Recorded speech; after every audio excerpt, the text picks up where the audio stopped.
Pessoal, então boa noite para todos. Eu venho aqui falar de computação de alto desempenho. Na verdade, o tema da minha palestra é a nova era de computadores paralelos. Eu vou falar aqui para vocês um pouquinho de história, né? A história é sempre legal, saber como é que a gente chegou até aqui, como é que a gente evoluiu a computação de alto desempenho ao longo dos anos. Vamos falar o que a gente tem hoje em dia de arquiteturas paralelas. Eu pretendo falar das máquinas paralelas atuais.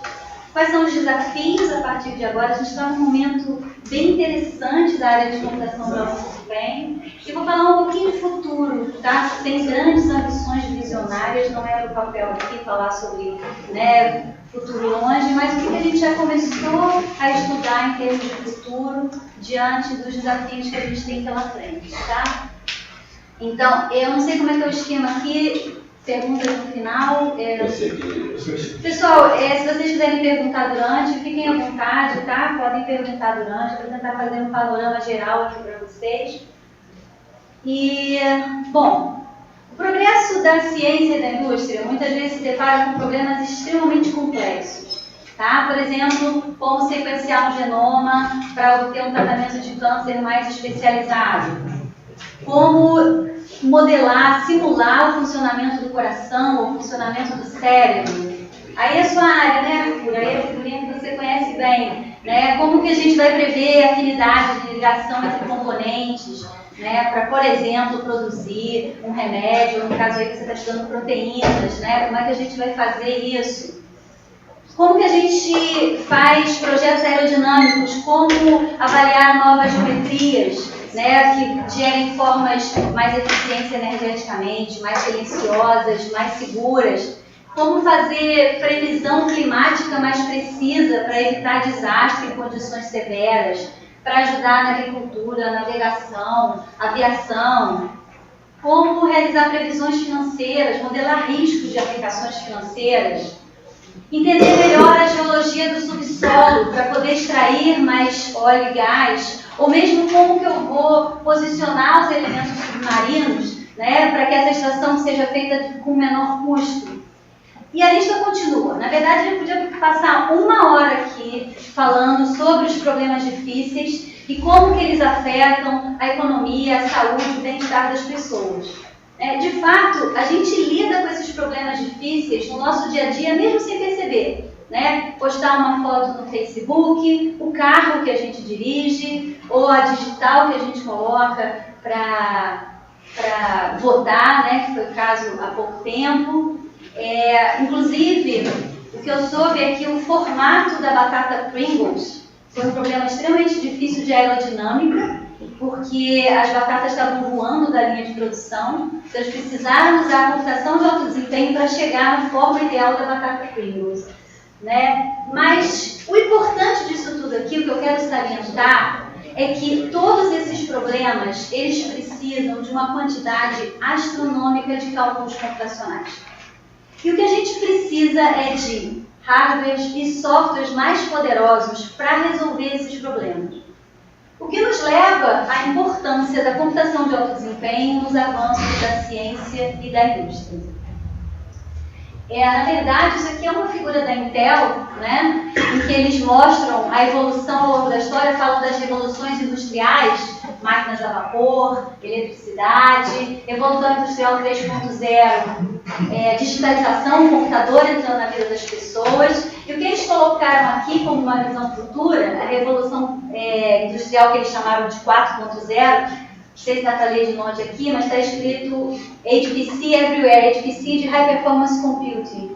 O uso da computação de alto desempenho em todos os lugares vai revolucionar a vida das pessoas. Já começou, né? Não sei se vocês têm visto muito falar sobre inteligência artificial, né? Tudo que a inteligência artificial está fazendo, né? Sobre Big Data e computação em nuvem, né?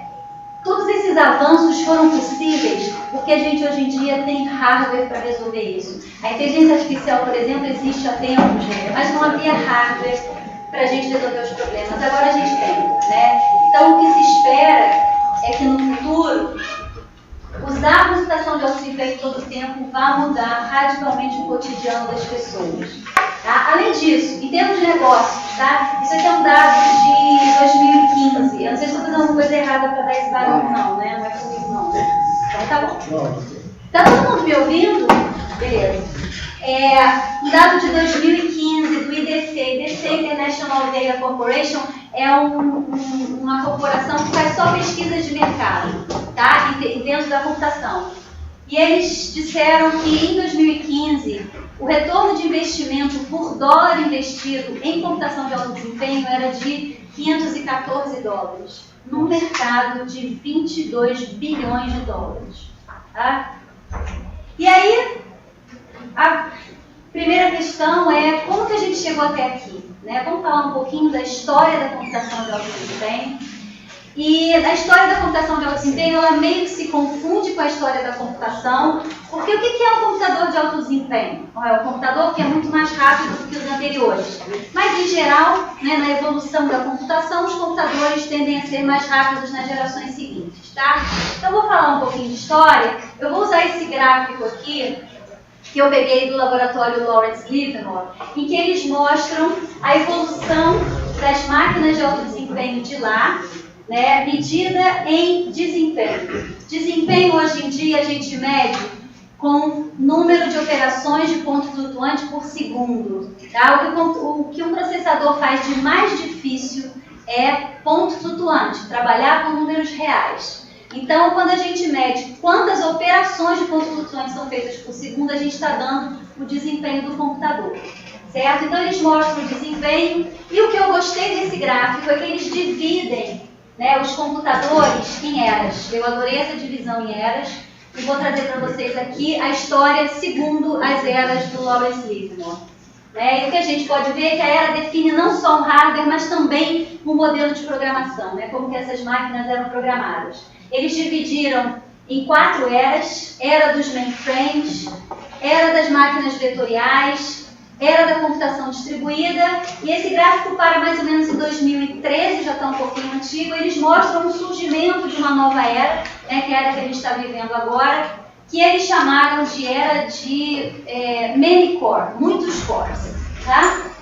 Então vamos falar de história, começar lá atrás, era dos mainframes. O que a gente tinha em termos de hardware, né, o primeiro computador chamado de computador de alto desempenho foi um computador produzido a válvula ainda, né, o IBM Ordnance Research Calculator, e na época ele mostrou o grande feito de calcular o valor de π com mais de 3.000 dígitos, que demorou a façanha da época de 13 minutos para fazer esse cálculo. Né? Ele era um computador considerado o mais rápido da época e foi o mais rápido até 1961, quando a IBM lançou o primeiro computador transistorizado, o computador 7030. Tá? O 7030 foi muito mais rápido do que o NOR. E a interessante é que ele lançou nesse computador os primeiros conceitos da arquitetura /360. Uma arquitetura que a IBM lançou e até hoje em dia ela usa esses conceitos. Em 64, uma outra empresa chamada CDC, Control Data Corporation, lançou o computador CDC 6600, que na época foi 3 vezes mais rápido do que o Stretch, tá? E ele tinha um conceito muito interessante, a CDC foi muito inovadora. Ele incluiu o conceito de processamento especializado. O CDC incluiu uma série de processadores de entrada e saída para ajudar a CPU, tira a entrada e saída da mão da CPU, deixa a CPU fazendo conta e joga a entrada e saída para o que eles chamaram de processadores periféricos. Eles foram 3 vezes mais rápidos que o IBM, com a façanha na época de 3 megaflops. Só para vocês terem um nível de comparação, o celular de vocês está na ordem dos gigaflops. Tá? Então, é só para vocês entenderem que isso aqui a gente está em 1960. Tá? Mas esse era o computador mais rápido do mundo. Em termos de software, de modelo de programação, nessa época, programação serial, né, onde o que os programadores lutavam mais era com a limitação de memória. O programa tinha que caber na memória, as memórias eram extremamente pequenas, mas a gente não pode negar os grandes avanços na área de compiladores e sistemas operacionais. Né? Boa parte da teoria de sistemas operacionais, inclusive, foi moldada nessa época, na era dos mainframes. Tá? E aí a gente passa para anos 80, era dos computadores vetoriais, né? Como foi essa transição tecnológica? Por que os computadores de alto desempenho mudaram radicalmente de arquitetura? Na verdade, foi uma revolução guiada por flops. preciso de mais flops, eu preciso fazer mais operações aritméticas. Meus problemas, lá aqueles problemas que a gente falou no início, são muito complicados, né? Eu quero curar doenças, eu quero resolver um monte de problema na vida das pessoas. E aí o pessoal teve a seguinte ideia: olha, se a gente precisa fazer mais conta, por que não aumentar a quantidade de unidades lógicas e aritméticas dentro do meu hardware, replicar elas, e na hora de fazer uma operação, ao invés de operar 2 elementos para ter o resultado, eu opero um grupo de elementos. Mais especificamente, um vetor de elementos. Certo? Esse tipo de processamento foi chamado de processamento SIMD, Single Instruction Multiple Data. Por que Single Instruction? Porque é muito mais fácil se a tua unidade de controle mandar a mesma instrução para todas as unidades lógicas e aritméticas. Certo? E aí agora eu faço minhas operações em vetores de dado. Aquilo que eu demorava a fazer dado a dado, agora eu faço direto no vetor. E essas máquinas foram chamadas de máquinas vetoriais e geraram acelerações consideráveis. O termo supercomputador foi cunhado nessa época. O primeiro computador vetorial era tão mais rápido que os anteriores que cunharam esse termo de supercomputador para as máquinas vetoriais. Vamos ver um pouquinho o que a gente tem aí. O primeiro computador vetorial veio da CDC, chamado CDC Star 100. Tá? Esse Star porque é String of Arrays, com 100 megaflops. Vocês lembram do CDC 6600, 3 megaflops. Foi uma diferença muito grande. Tá? Só que esse computador tinha um problema. As operações vetoriais foram uma grande novidade e aumentaram muito a quantidade possível de flops que você podia fazer. Porém, os dados para operar no vetor vinham da memória. E aí o tempo que você demorava para ir na memória e pegar um dado, você não conseguia fazer tantos flops quanto a máquina tinha capacidade. E a maioria das aplicações não chegava perto dos 100 megaflops. E aí, em 76, um dos funcionários que era da CDC, o chamado Seymour Cray, ele saiu da CDC e fundou a sua própria firma chamada Cray. Eu gosto de falar para os meus alunos que o Cray era o Steve Jobs lá da década de 60, 70, tá? E aí ele saiu da CDC, com a experiência que ele teve na CDC, ele lançou o computador chamado Cray One. Cray One é uma das máquinas de alto desempenho mais icônicas que existe. Não só pelo desempenho, porque ele conseguiu 160 megaflops, mas ele fez com que os dados viessem de registradores vetoriais. Ele encheu o Cray One de registradores vetoriais. Então traz o dado da memória, coloca em registradores e fica fazendo a continha em registradores. O que garantia que as aplicações tinham uma porcentagem muito maior de flops do que no CDC Star.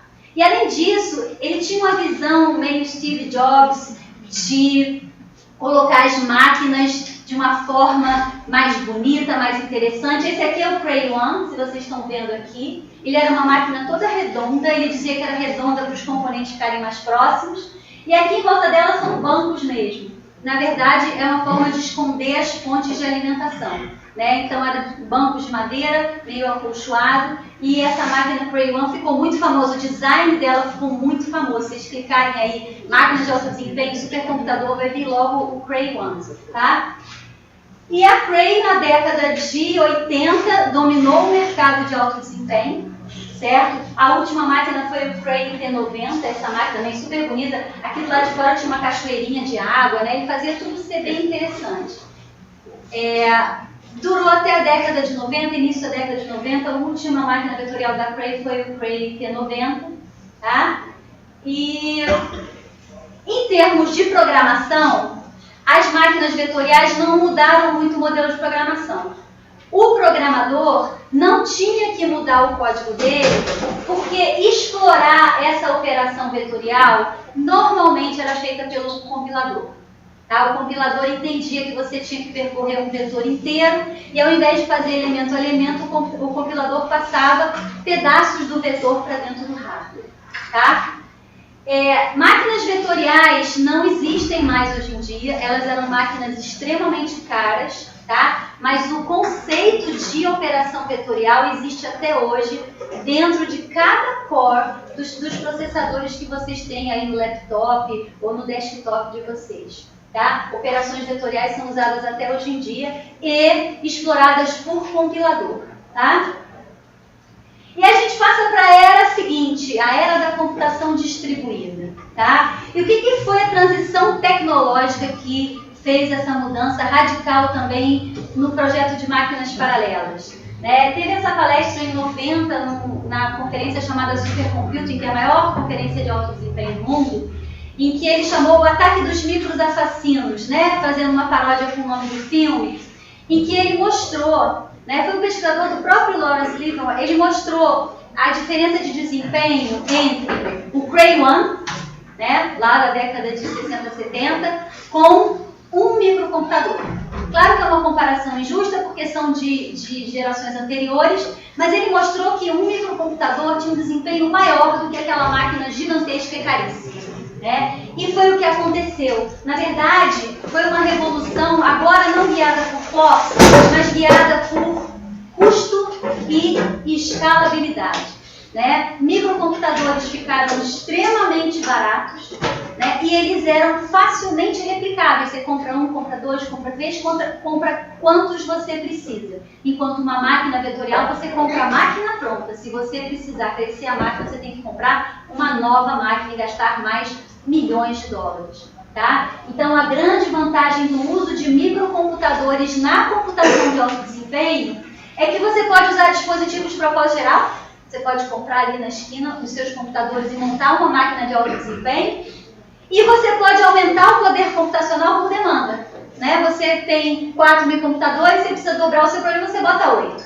Certo, Arthur? O que vocês têm aqui, ali naquela salinha que ele acabou de me mostrar. E aí, como é que fica o hardware? Né? Com a revolução dos microcomputadores, como é que fica o hardware? O hardware fica na forma de um cluster de computadores, como vocês têm aqui na Faeteres. Certo? Onde em cada nó computacional eu tenho um computador independente, pode ter um ou mais CPUs, mas é um computador independente, e eles se falam através de uma rede de interconexão. Essa máquina é extremamente barata e você pode crescê-la o quanto você quiser. Tá? E aí, por conta disso, muitas empresas de supercomputação tiveram que se reinventar. A própria Cray. A Cray nessa época quase faliu, ela foi comprada pela SDI, depois ela saiu da sociedade com a SDI, hoje em dia ela se reinventou, ela é uma empresa muito forte na área de computação. Mas nessa época, por conta dos micros, né, muitas empresas realmente tiveram que se reinventar e muitas faliram. Em termos de software, bom, aí em termos de software houve uma mudança radical. Programar um cluster, programar uma máquina em que você tem nós independentes que se falam pela rede, você tem que aprender primeiro a dividir a sua computação para rodar um pedacinho em cada nó do cluster. E depois tem que aprender como é que esses pedacinhos vão se falar. Vai ter que aprender a trocar mensagens entre eles, certo? E aí a gente tem o modelo mais usado de troca de mensagens, é um modelo chamado MPI, de Message Passing Interface. Tá? E o que a gente tem hoje em dia é que o MPI é um modelo que já está estável por aproximadamente 20 anos. Todo mundo usa e ele é bastante eficiente, tá? Em termos de programação de clusters de computadores. E aí a pergunta é, o que possibilitou? Fala. Faz essa mensuração de estar estável por 20 anos, como é que mensura isso? Não é bem uma mensuração, eu diria que a comunidade usa MPI largamente, ele é largamente adotado por aproximadamente 20 anos. Tá? É isso. Fala. Tem aqueles protocolos IPv4 e fica sempre desabilitado em IPv6.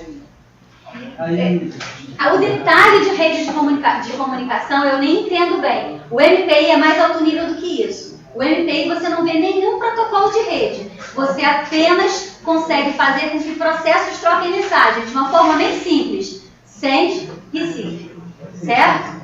E você, programador, não quer saber nem como é a rede, nem qual é a característica da rede. O MPI é mais alto nível. Ok? Então vamos lá. O que possibilitou tantos avanços tecnológicos? Né? Vamos falar um pouquinho de passado. Esse daqui é um outro pesquisador muito importante chamado Gordon Moore. Ele foi um dos fundadores da Intel.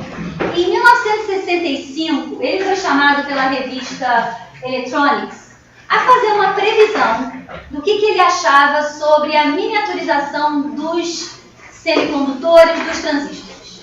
Ele fez, então, esse aqui é o gráfico original do artigo dele. Ele fez uma previsão de aproximadamente 10 anos, né? Aqui está 65, aqui está 75, baseado na experiência dele, né? Não foi baseado em nenhum cálculo físico e matemático. E ele falou o seguinte: olha, o número de componentes que pode ser colocado sem custo adicional no meu circuito integrado deve dobrar aproximadamente a cada 2 anos. Foi o que ele falou. Quer dizer o seguinte: a cada 2 anos você pode botar o dobro de transistores dentro do circuito integrado sem custo adicional.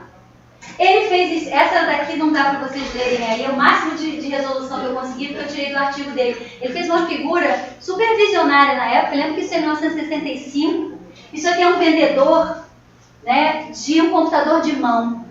Né, um computador de mão que na época só existiam os mainframes, aquelas máquinas gigantes. E ele falando da forma como os componentes estão diminuindo, nós vamos ter no futuro um computador de mão. Né? E aí ele teve essa grande visão. A lei de Moore, ela na época não foi proposta como uma lei, foi simplesmente algo que ele achou que era. Mais tarde viu-se que isso aqui não só era verdade, como se mantém até os dias de hoje. E aí alguém cunhou isso, é a lei de Moore. Certo? Ela te permite ter mais transistores ao mesmo custo. Porém, a minha pergunta é: e quanto que eu vou gastar para dar energia para esses transistores? Porque eu posso ter o dobro, e eu vou ter o dobro de energia para alimentar esses transistores. E aí, uma década seguinte, esse pesquisador da IBM, Robert Dennard, ele fez um artigo e ele mostrou por leis da física e matemática, usou variáveis de capacitância, voltagem. Ele mostrou o seguinte: a potência consumida pelos transistores diminui proporcionalmente com suas dimensões. Ou seja, a cada 2 anos eu vou ter o dobro de transistores e vou gastar a mesma energia para alimentar eles. Ele mostrou isso no trabalho dele. Por isso que muita gente diz que a lei de Moore te dá mais transistores. E a Dennard Scaling, foi chamado de Dennard Scaling, o que ele propôs, dá utilidade para esses transistores. Portanto, se é a mesma energia que eu vou gastar para alimentar esses transistores, eu posso aumentar a frequência do clock, certo? O clock do processador pode rodar mais rápido, e assim eu tenho máquinas mais rápidas. Portanto, nessa época, década de 70, 80, 90, a gente tinha máquinas mais rápidas por conta do aumento do clock.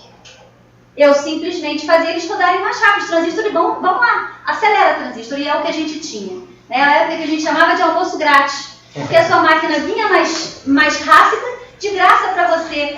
Seu clock aumentava a cada 6 meses em torno de 30%. E a sua aplicação ficaria 30% mais rápida a cada 6 meses. O que era uma maravilha. Porém, mais ou menos em 2005, o Dennard Scaling chegou ao fim. O que o Dennard não contou na sua pesquisa foi a corrente de fuga. E à medida que os componentes vão ficando mais próximos, eu vou miniaturizando, eles vão ficando mais próximos, a corrente de fuga tem um peso grande, principalmente na dissipação de calor, certo? Então, não dava mais para aumentar a frequência do clock, ou então a sua máquina ia derreter, certo? E aí, o que aconteceu? Eu continuo tendo o dobro de transistores a cada 2 anos, mas eu não posso mais conseguir desempenho com a frequência do clock. Estão vendo aqui que estacionou a frequência do clock? Não dá, eles estão muito próximos. Se eu aumentar, derrete. Certo? E aí a pergunta é: o que a indústria fez para lidar com esse problema? E a gente tem uma nova transição disruptiva da tecnologia. A tecnologia mudou radicalmente por conta dessa questão. E o foco agora é eficiência energética.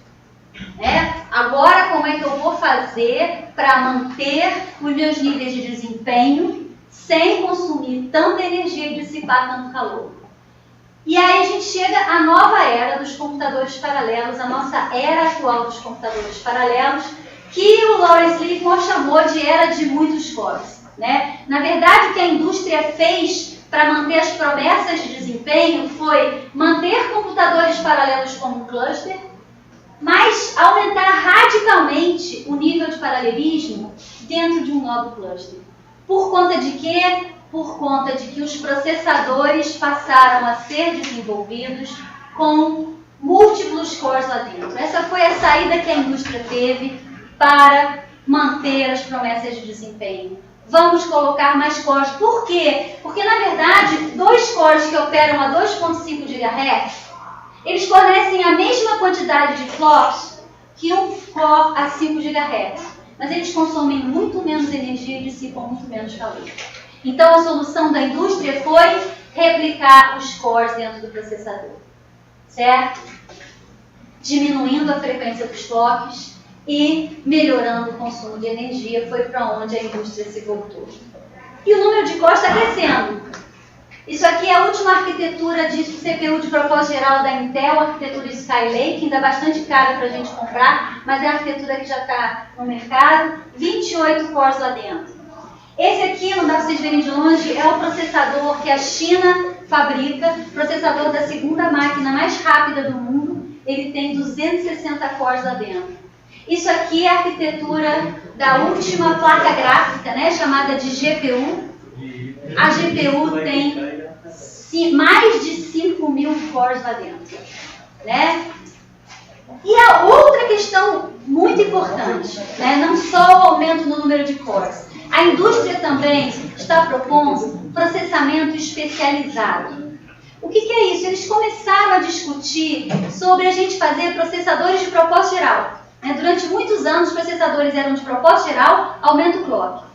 Só que a gente está chegando nesse momento de dificuldade energética, né? E o pessoal começou a discutir o seguinte: se eu tenho uma aplicação em que eu vou fazer o seguinte, olha, eu tenho uma matriz enorme e cada elemento da matriz eu vou ler uma vez e vou fazer um monte de continhas com ele.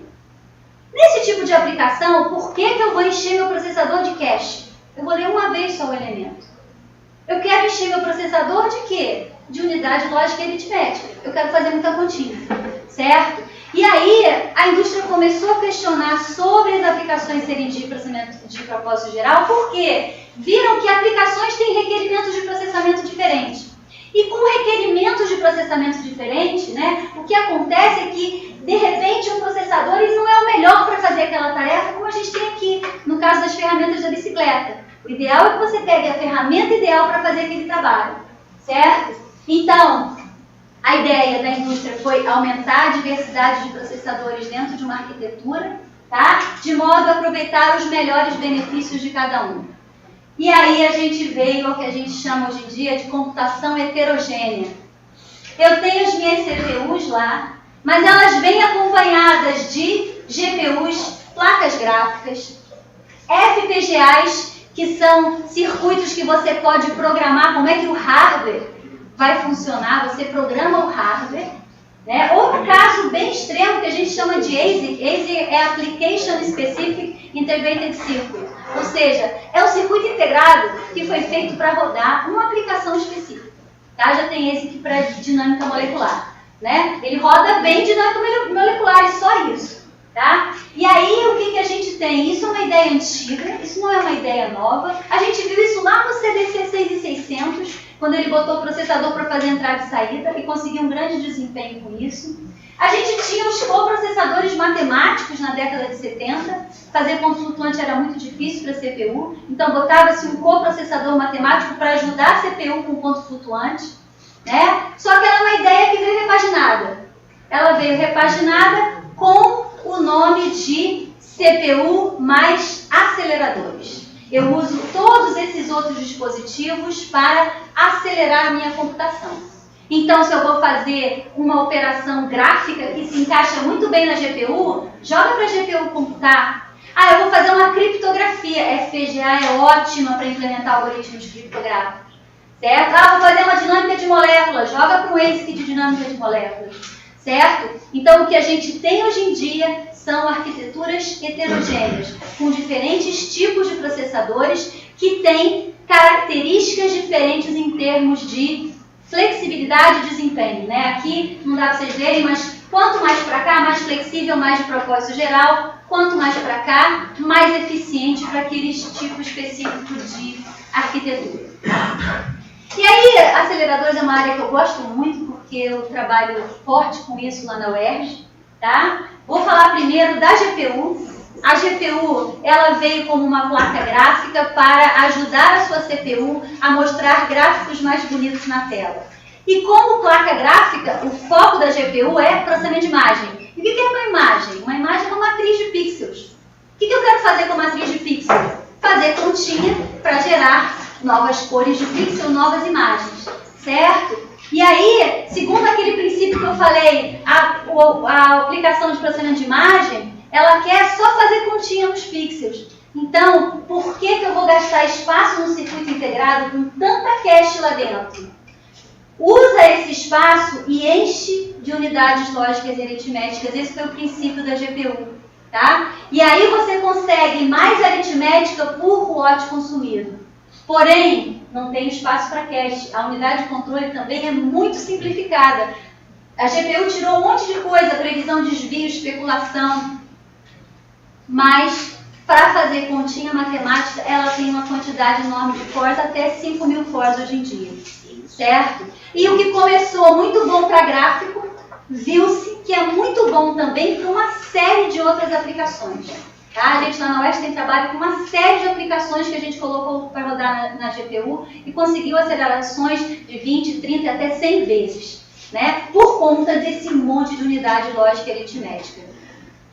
Os fabricantes de GPU viram o nicho de mercado e estão investindo pesado em GPUs para computação de alto desempenho. Tá? NVIDIA principalmente, a NVIDIA chegou na frente, investe pesado. Né? Eu fui numa das conferências da NVIDIA lá nos Estados Unidos e o CEO da NVIDIA, quando ele entra, né, aquela história de fogo de artifício entre o CEO, tudo que a gente vê na televisão é igualzinho.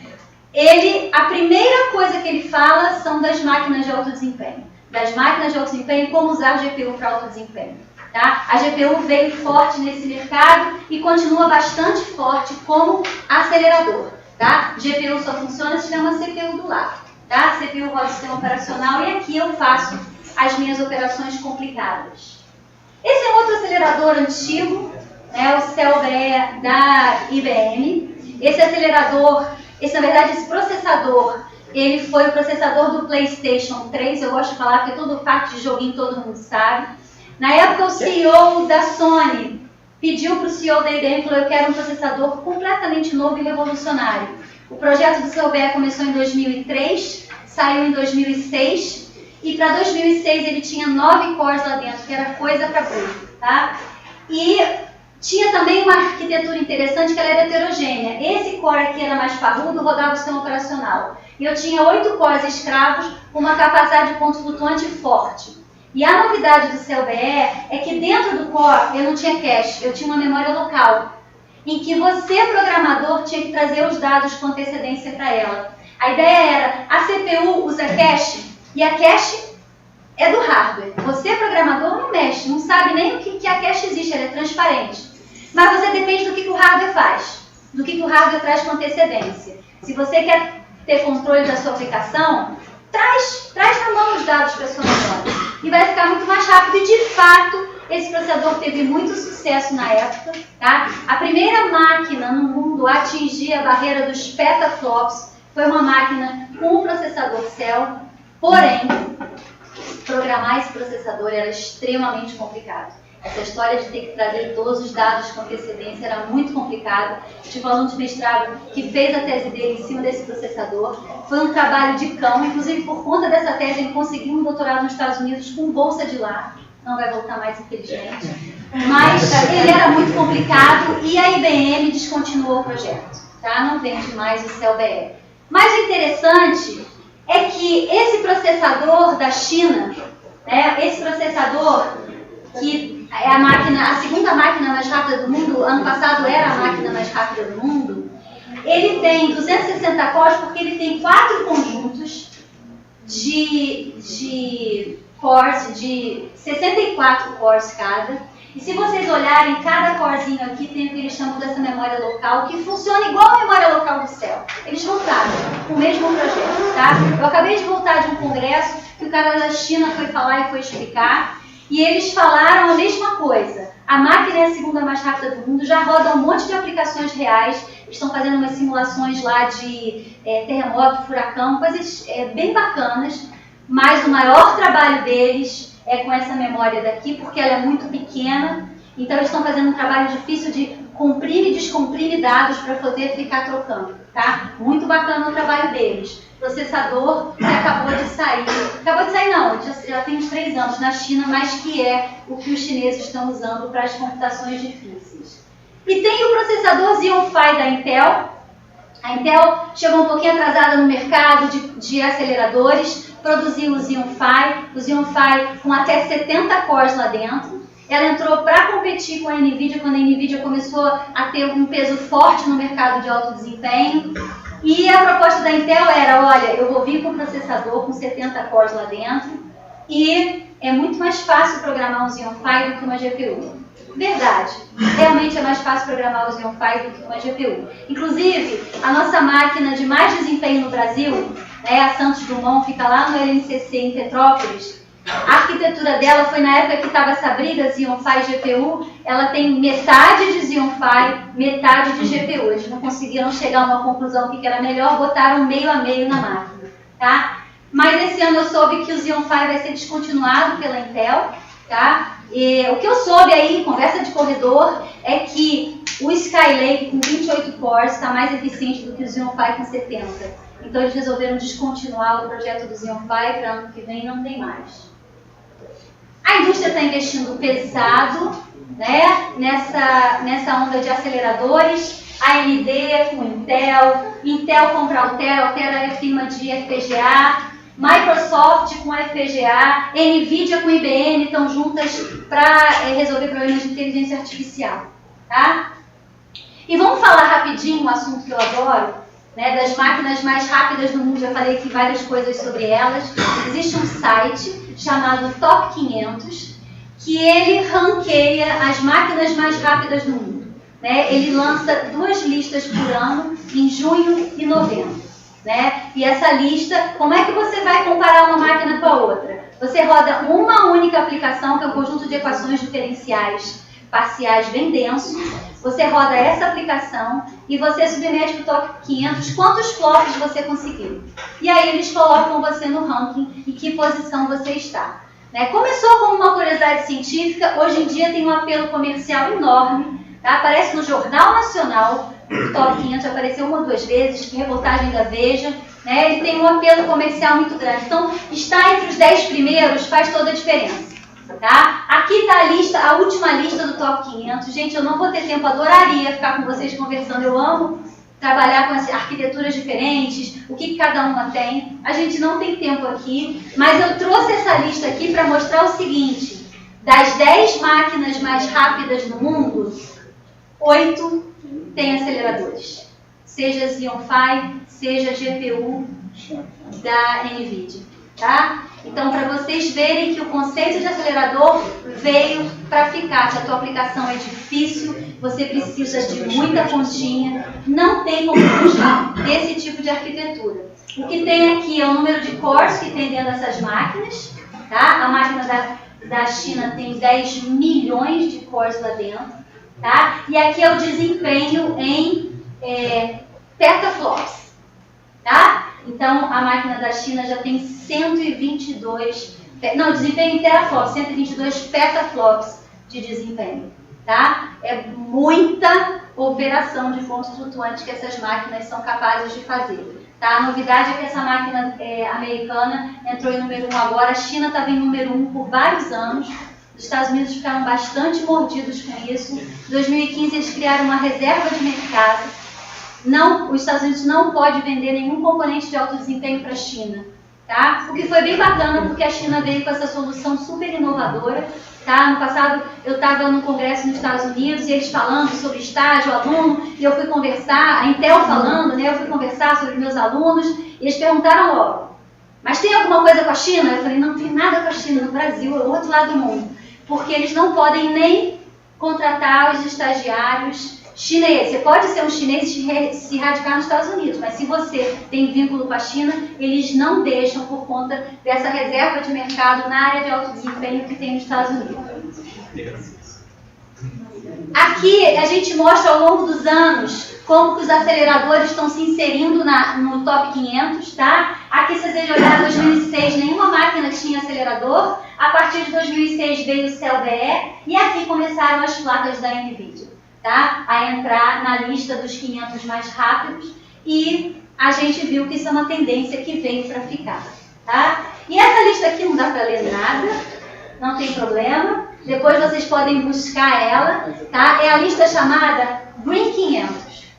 Aonde o que importa não é só flops, mas é flops por watts.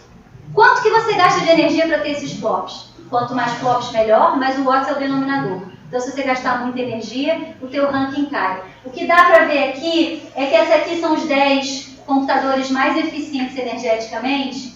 E desses 10, apenas esse computador e esse estão na lista dos 10 mais rápidos. Os outros estão lá, ó, 300, 400, 300, 200, certo? Não são os mais rápidos, mas são os mais eficientes energeticamente. O interessante é que todos eles são acelerados. Aqui, todos os 10 computadores mais eficientes energeticamente têm um acelerador, seja a NVIDIA, seja a Xeon Phi. Os dois mais eficientes são do Japão, é uma firma nova chamada Zscaler, tá? Essa é uma firma bem pequena que veio com umas inovações em termos de resfriamento. Eles mostram lá um vídeo, eles mergulham as placas dentro de um tanque de água mesmo, fica tudo mergulhado na água, tá? E eles têm esse acelerador que é chamado PETSI. Eu não conheço bem a arquitetura desse acelerador, está um pouco confuso, eles não estão divulgando dados. O que eu soube é que no final do ano passado o CEO dessa empresa foi preso. A gente não sabe bem aonde que isso vai dar, né? A gente está meio que esperando para ver o que vai acontecer com a Zscaler e o que realmente aconteceu em termos de arquitetura, porque a arquitetura dele eles não liberaram. E aí vem a pergunta, né? Que bacana, estamos numa época super excitante em termos de hardware paralelos. E a pergunta é, a gente sabe programar essas máquinas? A gente sabe programar um multicore? A gente sabe programar uma máquina heterogênea? Né? De fato, o que a gente tem é meio século de estabilidade do modelo von Neumann, que vocês aprendem, né? Busca instrução, executa instrução, busca a próxima instrução, executa a próxima instrução, né? Então, o que a gente tem, na verdade, é um abismo entre o que a gente sabe fazer no software e para onde o hardware foi. O hardware foi para um esquema totalmente paralelo. E o problema é que a gente ainda ensina vocês a programar sequencialmente. Não é a gente aqui no Rio de Janeiro, Brasil, não. É no mundo inteiro. Esse é um problema do mundo inteiro. A gente ensina vocês a pensar sequencialmente, mesmo problemas que são inerentemente paralelos. Somar dois vetores. Como é que vocês fazem? Cria um vetor, pensa o que no loop. For i, vai elemento a elemento somando. É um problema claramente paralelo, dá para fazer tudo ao mesmo tempo. Né? E aplicações mais difíceis, algoritmos genéticos, são altamente paralelos. Mas a gente ensina vocês a raciocinar sequencialmente. E o que vocês estão fazendo com os hardwares atuais é o que está aqui. Estão enfileirando tudo, certo? Fazendo uma instrução atrás da outra, quando você tem uma vasta quantidade de hardware para explorar.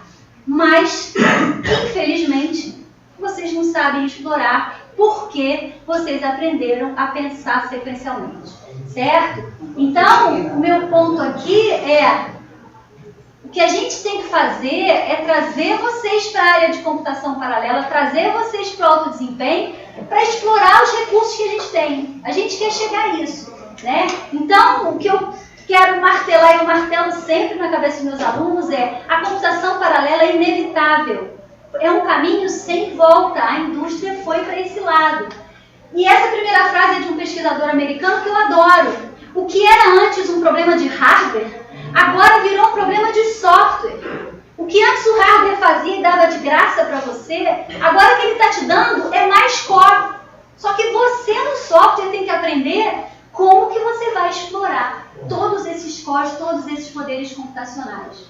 Né? Então a minha bandeira é: a gente precisa trazer a programação paralela, a computação paralela para as massas. Parar de ficar num nicho de especialistas em computação paralela, só a gente sabe paralelizar, vocês pensam tudo sequencial, aí jogam para a gente paralelizar aquilo que vocês raciocinaram sequencialmente. A minha bandeira aqui é: vamos ensinar a programar em paralelo lá desde o primeiro curso. Pensa em paralelo. Nem tudo é paralelizável, mas o que for paralelizável, o que for naturalmente paralelo, pensem em paralelo. Então, né? Ok, vamos pensar em paralelo. Primeiro ponto, o que virou um problema de software, agora o programador tem que expor o paralelismo. Ele vai ter que expor o paralelismo para o hardware, certo? Expor o paralelismo é muito bonito quando você vai lá, cria um monte de threads, cada thread faz o seu trabalho e está todo mundo feliz. Na prática não é assim. As threads precisam se comunicar, as threads têm conflitos de dados. Então, na prática é assim que acontece. E na hora desses conflitos, como é que o programador vai resolvê-los, como é que o programador vai lidar com isso? Tá? E aí vamos falar um pouquinho quais são os desafios para o software, além da paralelização, quais são os desafios para o software das arquiteturas modernas. Primeiro, expor o paralelismo. Ok. Não esqueça que a gente tem máquina agora com milhões de cores. E a gente sabe realmente escrever um programa que gere milhões de threads e gerenciar essas milhões, imagine milhões de threads se comunicando e com conflitos de dados. Extremamente complicado. Em que nível o paralelismo deve ser exposto para o programador? Essa é uma outra questão interessante. Como que estão as arquiteturas modernas? Um cluster, né? Cada nodo cluster tem uma série de processadores com múltiplos cores e ainda, dentro de um corezinho aqui, o que eu tenho é processamento vetorial. Eu tenho 3 níveis de paralelismo aqui. Eu faço um vetor ao mesmo tempo em cada core desse ou em cada core desse. Faço um monte de threads ao mesmo tempo nesses processadores com múltiplos cores e faço um monte de processos ao mesmo tempo em diferentes nós no cluster. E você, programador, tem que entender sobre todos os níveis de paralelismo para extrair desempenho da sua aplicação. Fique à vontade. Outro problema, heterogeneidade. A gente tem processadores diferentes, com características diferentes. Então, o que é comum a gente fazer?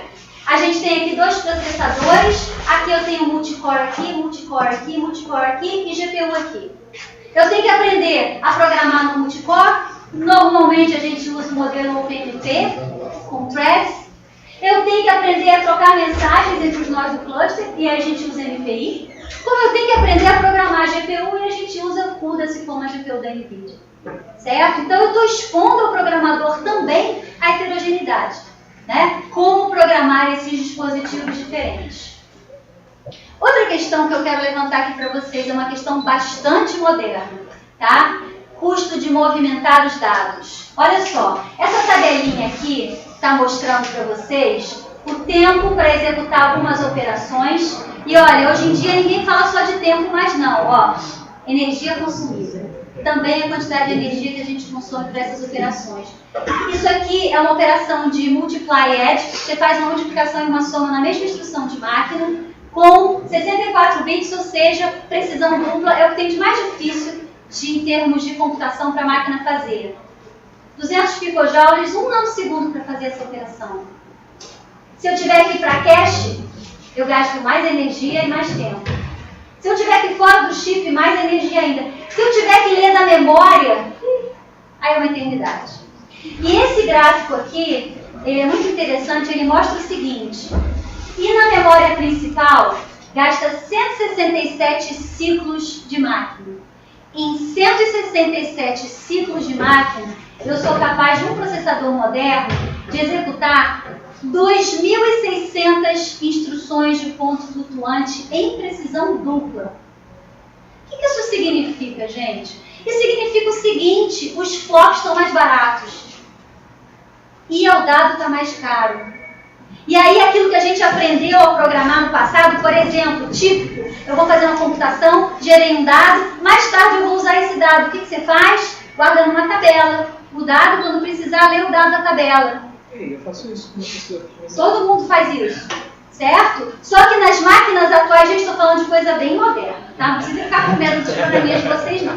Nas máquinas atuais, às vezes vale mais a pena recomputar o dado do que salvar numa tabela. Faz a conta. Você vai ter que fazer mais do que 2.000 operações, nessa máquina aqui específica, 2.000 operações para fazer esse dado de novo, é mais barato computar de novo. Os flops estão vindo de graça, o número de cores explodiu, a gente consegue fazer muita continha. O difícil agora é pegar o dado, mesmo que seja da cache, tá? E é uma outra questão, as coisas estão mudando. Eu amo essa transparência, que ela fala o seguinte, olha, o aumento do número de transistores dentro de um processador foi o crescimento exponencial mais impressionante de toda a tecnologia. Tá? Aqui mostra, né, um transistor em 1950 usando 2.500 milhões de transistores. Foi o crescimento exponencial mais distante. E aqui embaixo é a frase do Gordon Moore, eu boto em inglês porque é a frase original dele mesmo, em que ele diz o seguinte: se a indústria automobilística avançasse na mesma velocidade que a indústria de semicondutores, hoje em dia o Rolls-Royce ia andar 500 mil de milhas, alguém tem noção que são 500 mil de milhas, com 1 galão de gasolina, e ia ser mais barato jogar ele fora do que estacionar. É para vocês entenderem o que é um crescimento exponencial de tecnologia. E é verdade, o que ele falou é verdade. Certo? Só que a lei de Moore tem um fim para acabar. Por quê? Porque a miniaturização dos transistores vai chegar a um ponto em que o transistor não pode ser menor que um átomo. E a gente já está quase lá. Certo? E quando o transistor chegar do tamanho de um átomo, não tem como diminuir. Certo? E aí vem a minha pergunta. E aí? O que temos pela frente? Fala. A nova tecnologia não resolve isso? Não vai tolerar. Ela ainda obedece à lei da física, então. Tá? Então, tem várias tecnologias que estão sendo estudadas. Não vou entrar nesse mérito aqui, porque não é minha área, entendo zero de física. Então, eu não vou entrar nesse mérito aqui. Eu tenho até uma transparênciazinha legal, extra, que a gente pode discutir sobre isso, tá? Mas o que a gente tem pela frente, mais uma vez, sem ambição visionária. Não é o meu papel ambições visionárias para um grande futuro. Eu vou mostrar apenas o que a indústria já está colocando o pé para investir, porque sabe do fim da lei de Moore. Primeiro, o que eu já falei, investindo pesado em especialização da arquitetura, construindo processadores próprios para realizar determinados tipos de tarefas. Tá? Aqui a Anton com um ASIC para dinâmica de moléculas, se vocês trabalham aqui com o Arthur. NVIDIA, as últimas placas da NVIDIA estão vindo com processadores próprios para operações tensoriais, que são as mais utilizadas em redes neurais para inteligência artificial. Google também está montando o seu Tensor Processor, né, em que eles estão focados em inteligência artificial e deep learning. Outro ponto, ok, a lei de Moore fala da miniaturização dos transistores dentro de uma bolacha em 2D. Então a solução natural é ir para 3D, tá? E já há produtos no mercado. Esse produto aqui é o Hybrid Memory Cube. A ideia é eu empilhar níveis de armazenamento e o último nível é um nível de processamento. Tá? O Hybrid Memory Cube foi proposto já há um tempo, tá? Mas eles já descontinuaram o projeto porque eles não conseguiram uma grande velocidade com essa memória. Tá? Mas continua o estudo. Esse aqui, memórias flash já são em 3D, várias firmas já usam memórias flash em 3D. E esse aqui é um projeto da Intel, que eles chamam 3D Crosspoint, na verdade é da Intel com a Micron, tá? Que é uma memória entre a memória flash e a memória principal, de alta velocidade. A Intel já está com um produto no mercado chamado Optane, tá? A Micron também está com um produto no mercado chamado de Quantum X, tá? Em que eles propõem usar a tecnologia 3D. Tá? Então o 3D já está aí no mercado, a gente já tem componente 3D no mercado. Outra coisa, o pessoal está estudando forte, memória não volátil. Outra forma de construir memória principal que não seja Dynamic RAM, certo? Para quê? Para a gente ter um espaço de memória maior e não volátil, que a gente não perca os dados. Não tem aqui para, por exemplo, um disco, que é muito lento. Tá? Então, a IBM, junto com a Michael, está estudando essa tecnologia de Phase Change Memory. E aqui tem um estudo do MIT com o Stanford de memórias com propriedades magnéticas. Outro estudo muito grande é processamento in situ. É o seguinte, está caro pegar o dado. Então, por que a gente não traz o processamento para onde o dado está? E faz memórias inteligentes, memórias com capacidade de processamento. Certo? Então, essa é uma área também chamada de Processing Near Memory. Né? Eu trazer a camada de processamento para perto da memória para diminuir esse custo de ficar movimentando o dado, traz a memória para L3, para L2, para L1, para então você acessar. Tá? Então, deixa uma camada de processamento perto da memória para você aproveitar isso. Concluindo, né, que é a minha opinião, computação de alto desempenho se move para a computação de baixo consumo energético. As restrições de hardware emergentes estão incrivelmente incompatíveis com os modelos de programação corrente. Né? A gente está naquele abismo de distância, eu espero que pelo menos isso tenha ficado na cabeça de vocês. A tecnologia está mudando, se eu falo, a gente está numa área muito interessante para a área de computação de alto desempenho, e a gente está vendo a tecnologia mudar. A gente não sabe qual exatamente vai ser o próximo passo da indústria, mas a gente está esperando um novo momento disruptivo para daqui a alguns anos, tá? Porque a gente sabe que a lei de Moore vai acabar. E, na minha opinião, os maiores desafios hoje em dia com essas máquinas paralelas, lidar com movimentação de dados, localidade, heterogeneidade da arquitetura e paralelismo maciço. A gente tem muito paralelismo dentro das máquinas, tá?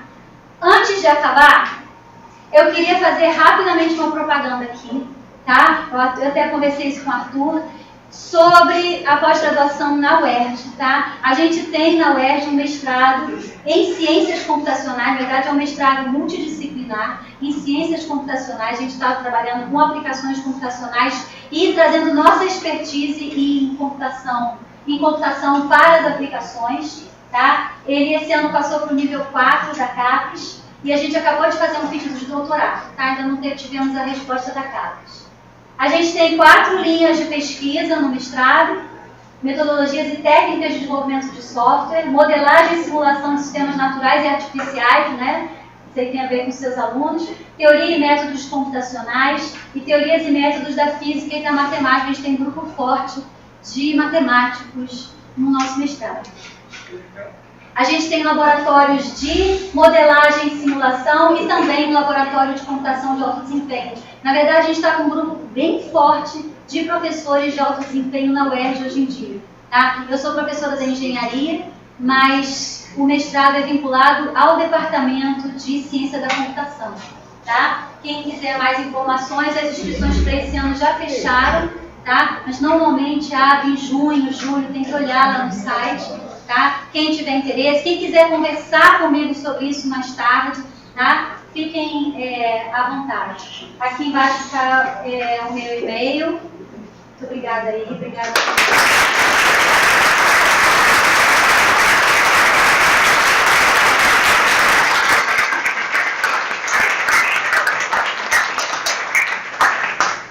Dúvidas? Fiquem à vontade. Aí. Boa noite. Olá, sou aluno do quinto período. Como você acha, aliás, qual você acha que é o papel da criptografia e das criptomoedas no âmbito da supercomputação e como você acha que isso está escalando hoje em dia? Eu vou te responder a sinceridade. Entendo zero de criptomoedas. Absolutamente zero. Sei que eles têm uma computação gigante para fazer, né, de ficar minerando o que está acontecendo com as criptomoedas. Aí entraria a computação de alto desempenho.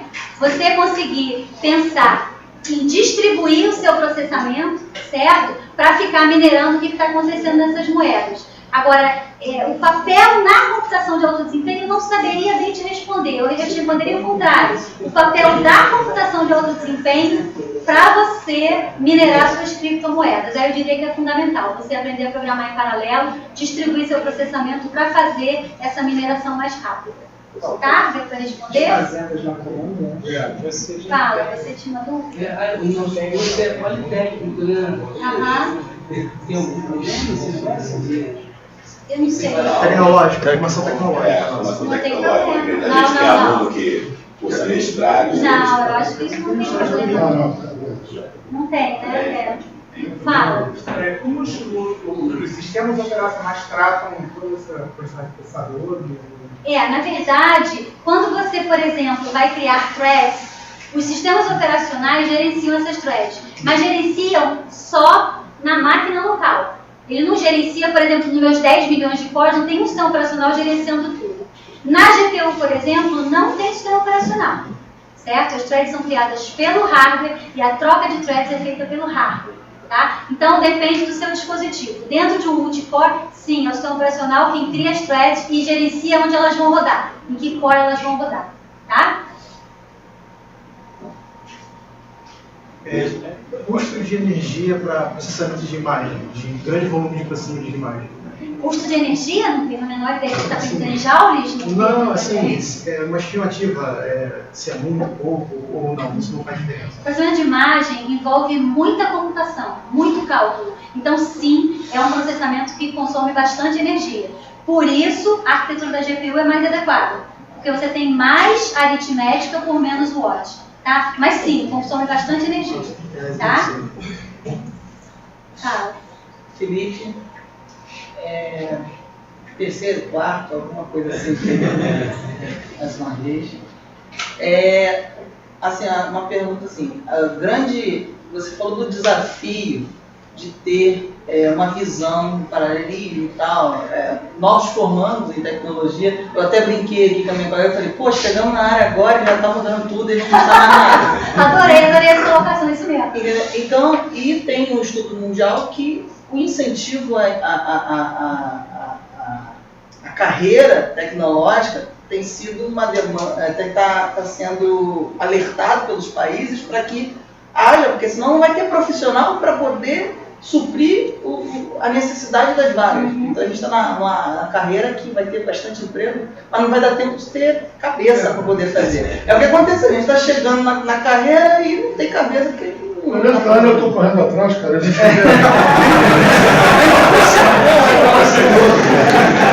Então vai sobrar vaga e faltar gente, né? E a gente apresenta no nosso mundo uma dificuldade muito grande na questão humana, né? A questão, outras que atrapalham o intelecto, né? Que você tem questões sociais, questões humanitárias até. Então, como as universidades que passam ainda, né, por essa dificuldade de restrições sociais ainda, a questão de recursos, podem pular uma etapa, porque você tem que conseguir chegar à frente, né, com pouco recurso. Você é professora, né, você é pós-graduação, coisa e outra, mestrado. Como a gente está chegando, ou junto com os professores, como a gente pode dar um salto, porque correr atrás não dá. Dá sim, dá sim. Tem que correr na frente. Eu entendo sua pergunta, é uma colocação super válida, né? Então, a primeira coisa que eu queria deixar aqui para vocês, eu trouxe aqui uma palestra provocativa, de altíssima tecnologia, para provocar vocês mesmos. É claro que não é para vocês saírem daqui. A computação, em geral, é assim. Avança muito mais rápido do que um curso de graduação da conta. E qualquer universidade, não estou falando de UERJ ou FAETEC, estou falando das universidades no mundo. Tá? Há 2 anos atrás, um dos papas da área de compiladores levantou e falou exatamente isso. Nós ainda ensinamos nossos alunos. E ele é professor das universidades Ivy League dos Estados Unidos, certo? A computação, não há como as universidades darem conta de estar te trazendo sempre o topo da tecnologia nas suas disciplinas. Não esperem isso, nem aqui, nem no mundo afora. Como alunos de computação, o meu conselho é vocês têm que correr atrás e vocês conseguem sim, sem dúvida nenhuma. Tá? É correr atrás, é entender. Joguei a semente aqui de vocês, paralelismo, não fujam dele. Não é que vocês vão sair daqui dessa palestra e vou programar em paralelo, não é isso. Não fuja dele. Ele está aí, certo? Para ser usado, para ser implementado. Então, não tenham medo. Como alunos de computação, vocês têm que estar sempre atualizados. Tá? Não tem jeito, a computação evolui muito mais rápido que qualquer um de nós aqui é capaz de ficar alterando uma disciplina todo o período. Não é nem que eu quisesse alterar minha disciplina todo o período, não tenho tempo para fazer isso. Certo? Então, a função é do aluno e do professor de correr atrás e de se atualizar, de não perder o barco. Tá? Então, obrigada pela pergunta, porque é isso que eu quero passar para vocês. Não fiquem com medo disso aqui, achando, meu Deus, que coisa difícil. Não. É o contrário. Que seja, né, a cenourinha na frente do cavalo para vocês correrem atrás e entenderem que tecnologia é isso mesmo. Então, na área de tecnologia, é para se molhar.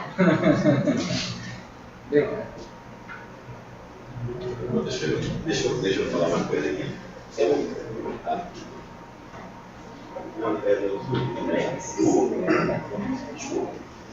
Você falou, na verdade, você tem a bandeira de fazer com que as pessoas entendam ou comecem a programar de forma paralela. Eu acho que isso é importante também.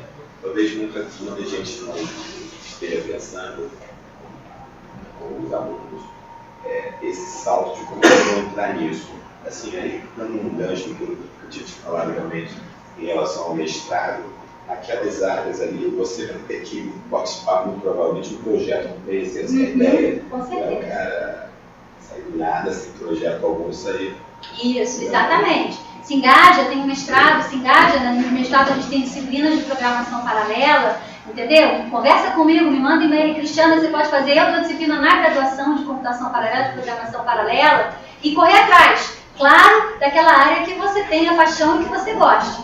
Mas não perde o barco, tá, gente? Na verdade, eu estou aqui por conta de um projeto do Arthur, que foi apresentado lá no ERAD, e que eu bati palma. Eu falei, que bacana. Né? O menino mostrou, e mostrou lá o cluster, mostrou o que eles estavam fazendo. Todo mundo em torno bateu palma e eu fui conversar com o menino.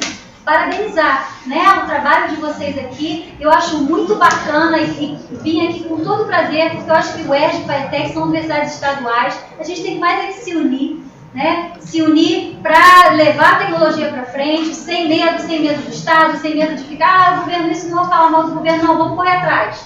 Né? E eu estou aqui exatamente por esse motivo, que eu quero criar, né, essa sinergia entre as nossas universidades federais. Sofremos pra caramba ano passado, né, juntos. Então, vamos juntar esforços, gente. A gente tem na UERJ também, né, a possibilidade, vocês têm um curso de graduação aqui, a gente tem a pós-graduação lá, a gente está interessado que os alunos venham e que a gente possa levar a tecnologia para o nosso estado, tá? Aí, show de bola.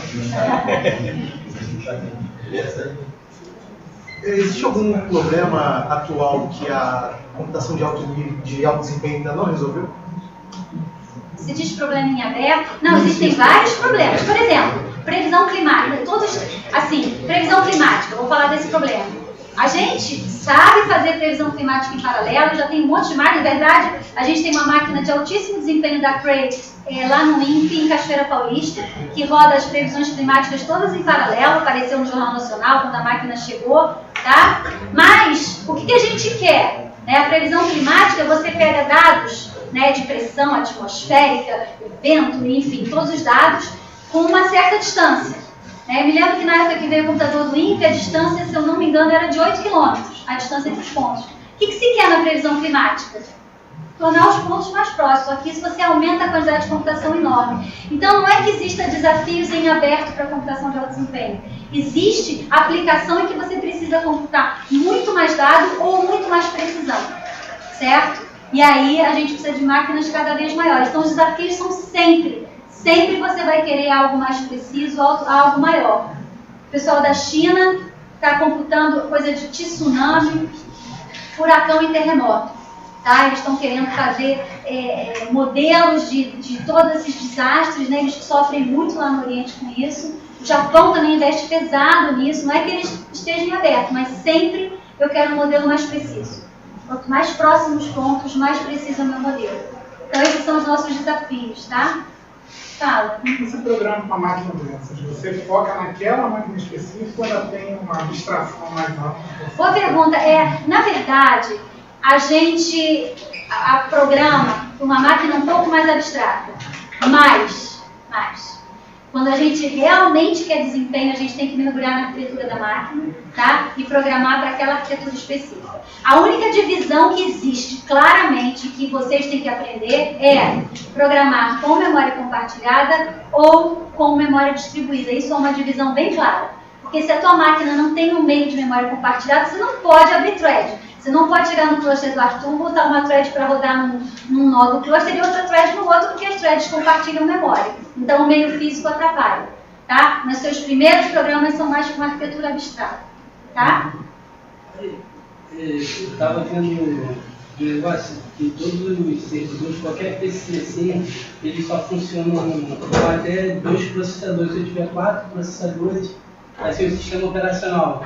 Ele só vai conseguir ler até 2. Pelo menos o Windows e o... Não, isso eu não conheço não. O sistema operacional, ele está ciente de quantos cores tem lá dentro e ele é capaz de distribuir para a quantidade de cores. Não sei exatamente. Me passa esse que você leu para eu tentar uma interpretada para você. O pessoal cria a máquina virtual para fazer até um cluster. Não, a máquina virtual é para você poder, não é porque a máquina local não deixe, mas quando você quer estender, eu não falei aqui sobre esse assunto, que é o assunto de computação em nuvem, tá? Que é um outro ramo muito interessante da área de alto desempenho, mas porque eu não tinha tempo disso, já vou te responder. O negócio é que a computação em nuvem permite que você jogue a sua computação mundo afora. E se você vai jogar mundo afora, é o ideal que você jogue dentro de uma máquina virtual para você não perder o seu ambiente. Então é mais você aproveitar o poder computacional de outras máquinas, não que a sua máquina local não seja capaz, mas você precisa de mais computação do que o teu processador dá conta. Então você pode ir para a nuvem com máquina virtual para manter o ambiente. Fala.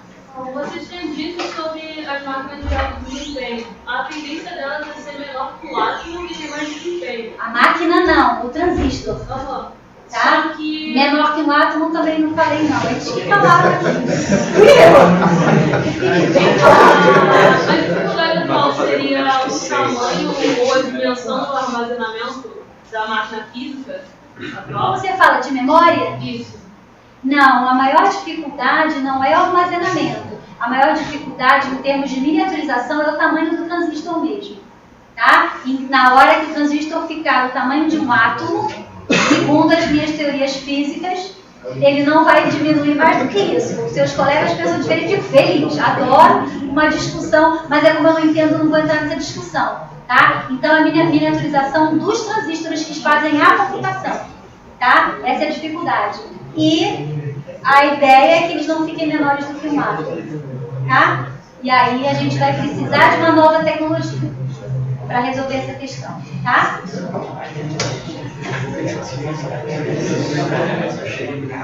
Sua opinião sobre computação quântica?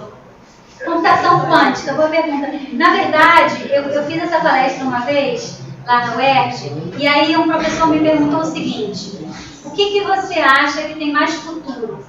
Computação quântica ou computação neuromórfica? É um que está vindo também. Neuromórfica é a computação que imita o cérebro da gente. Computação quântica vem lá das leis da quântica mecânica, e você não tem mais zeros e uns, você tem uma superposição de estados, tá?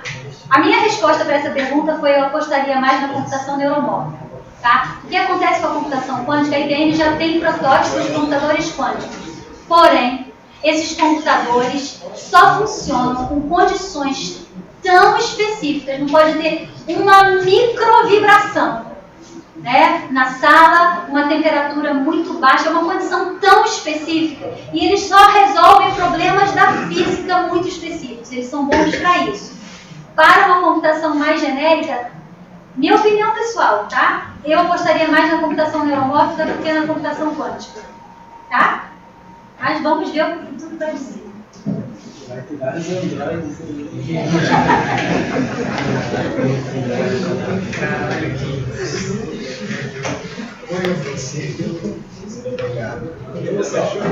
Mais perguntas aí? Perguntar. Pode. Tem algum software que já que já está na beira desse abismo para fazer seguro? Ou tem algum exemplo prático disso? Eu vou mudar um pouquinho a sua pergunta. Eu acabei de voltar de um trabalho na França e eu apresentei computação paralela, etc. E a pergunta foi parecida com a sua. Não dá para o compilador fazer isso para mim, não? Né? Um pacote de software ou um framework fazer isso? Olha, a verdade é a seguinte, há muito estudo na área de frameworks e softwares que façam tudo automaticamente, mas ninguém conseguiu ainda chegar em deixar tudo na mão do software ou do compilador. Por quê, gente? O compilador, em primeiro lugar, ele é muito conservador nas suas decisões. E o compilador, em tempo de compilação, ele não sabe um monte de informações dentro do ponteiro. O compilador não tem noção do tamanho do dado que vai ser, porque você não criou ele ainda. Certo? Ele não sabe se dois ponteiros vão apontar para a mesma posição de memória e dar um conflito na hora que você cria thread. Então, ele tem muita dificuldade de tomar decisões de paralelismo em tempo de compilação. O paralelismo óbvio e fácil, soma de dois vetores, o compilador faz fácil para você. Tá? Você não precisa mexer. Mas quando a sua aplicação fica mais irregular, é muito difícil ter um framework ou um compilador que façam de graça, né, e que te entreguem o paralelismo de uma forma tão fácil assim. Isso é uma pergunta bem grave, porque pessoal vocês são de computação, mas imagina quem é de outra área, né? O pessoal da área de física que mal sabe programar e vem mas tem que ser em paralelo, eles querem se matar, MPI, nossa senhora! Eles querem se matar. Então é uma briga grande. Já houve muita pesquisa, uma pesquisa na década de 80, 90, chamada High Performance Fortran, que era um compilador Fortran que paralelizava. Tá? Fortran é uma linguagem que não tem alocação dinâmica, vamos para uma linguagem mais fácil de controlar. O High Performance Fortran é um projeto que foi descontinuado, porque ele só conseguiu bom desempenho para uma determinada classe muito regular de aplicações. Se o teu mundo é difícil, né, se a aplicação é difícil, como essa que o Arthur tem aqui, que é extremamente complicada, o software, o compilador, não é capaz de fazer sozinho, tá? Vai ter que fazer na mão. Desculpe. Hoje em dia tem assim, corporativamente tem os ambientes Java, ou .NET, ou outros, que são ambientes que, na verdade, executam um código pré-compilado. Vamos dizer assim. Esse tipo de ambiente que toma decisões em tempo de execução, que conhece o hardware, deveria pelo menos conhecer o ambiente onde ele está, seria um caminho de...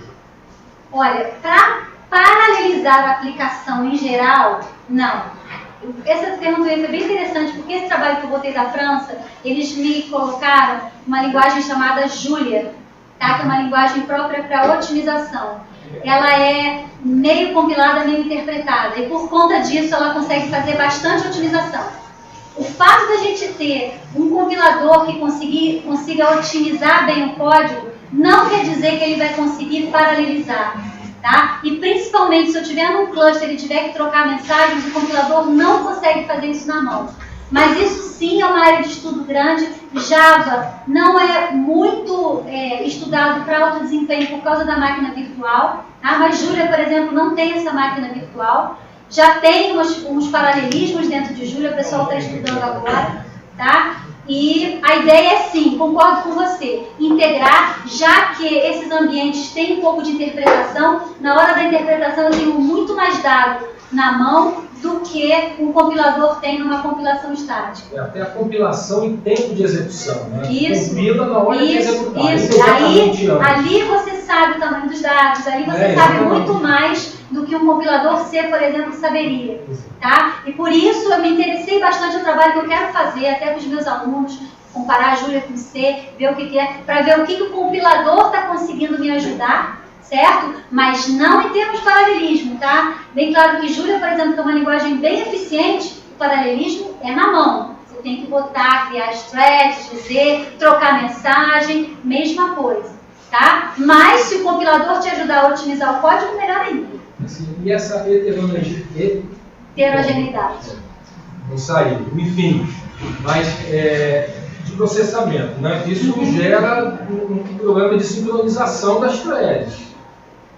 Gera, sim, pode gerar, tá? Inclusive o que a gente faz hoje em dia, que a gente tem GPU, por exemplo, o que roda, a gente roda uma parte do processamento na CPU, uma parte na GPU, certo? Eu posso precisar sincronizar as duas sim. O que não acontece é sincronizar as threads da GPU com as threads da CPU, isso eu não faço. Tá? O que eu faço é sincronizar. Mandei uma parte da minha computação para a GPU e na CPU eu fico esperando, isso aí tem um sincronismo, viro o resultado para continuar meu trabalho.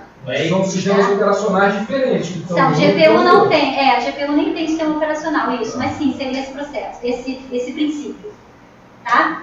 A GPU tem só o driver, você joga para o driver, ele joga na placa, acabou, não tem sistema operacional lá. Você dá o resultado. Isso, exatamente. Boa noite. Você disse agora que o Java não dá, logo em seguida falou do C, não seria tão interessante, né? O Java, corrigindo. Ele falou do Julia, logo em seguida falou do C. A minha pergunta é, qual é a linguagem que seria mais adequada para começar a desenvolver esse desenvolvimento de... Eu responderia C++, tá? Uma resposta rasa. Concordo. Gente, não vou brigar aqui com a comunidade de Java para dizer que Java não vou. É só assim que o pessoal mais usa em alto desempenho é C e C++. Tá? Julia, é uma novidade que eu cheguei há 2 semanas. É uma super novidade. Não sei ainda, não posso responder sobre Julia, porque eu mal conheço. Eu vim com essa novidade de lá, tá? Então, o que o pessoal mais usa é C++ e Python também, tá? Mas Java menos. Mas não quero discutir, já os alunos de Java ficam me mandando, porque Java agora está lá e tem artigos. Java versus C++, Java ganhou. Não, eu não entro nesse mérito, porque é o seguinte, eu não conheço Java, então eu trabalho com as minhas aplicações em C++. Quando eu vejo todos os códigos gerados aqui lá fora, a maioria é C++ e Python, tá? E a senhora indica algum conteúdo, algum site, alguma coisa que inicia essa visão de... Posso indicar, você me manda um e-mail, eu te digo, tá? Te mando, tem livros, tem sites, tem muita coisa, tá? Gente, estou adorando, é uma palestra que eu mais tive dúvidas todas, realmente, muito bacana. Bacana o interesse de vocês. Você falou aqui da computação quântica e aquela outra... Neuromórfica. Gente, isso a gente está falando de coisas futurísticas, tá? Neuromórfica. Ok, pessoal, tá? Então, vamos agradecer a Cristiane. Ok, faz uma votação de palmas.